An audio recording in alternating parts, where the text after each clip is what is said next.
గురువులను, ఉపాధ్యాయులను, పెద్దలను పూజించే రోజును గురు పౌర్ణమి లేదా వ్యాస పౌర్ణమి అని పిలుస్తారు. హిందువులు ప్రతి సంవత్సరం ఆషాఢ శుద్ధ పౌర్ణమి రోజున గురు పౌర్ణమి జరుపుకుంటారు. ఈ రోజున గురు పూజోత్సవం జరిపి గురువులు కానుకలు, బహుమతులు సమర్పించి వారిని సత్కరించి వారి ఆశీర్వాదాలు తీసుకుంటారు. తమ జీవితానికి మార్గనిర్దేశం చేసి ముక్తి వైపు నడిపించేందుకు ప్రతిఫలం ఇలా చేస్తారు.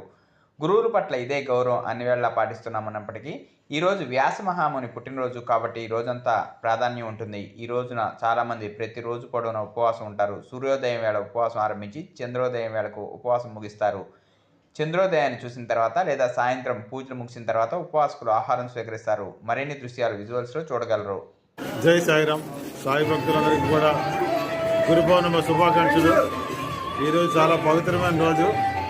ఈ గురు పౌర్ణమాన్ని వ్యాస పౌర్ణమి అంటారు. ఎవరైతే ఈరోజు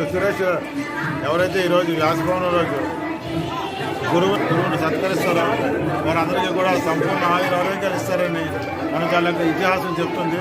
అటువంటి రోజున గురు పరంపరలో ఉన్న షిరిడి సాయినాథుడిని ఎవరైతే ఆరాధిస్తారో, ఆయన పద్మాలను ఎవరైతే స్మరిస్తారో వారికి సాయినాథుడు సంపూర్ణ అనుగ్రహాలు ఇస్తారు.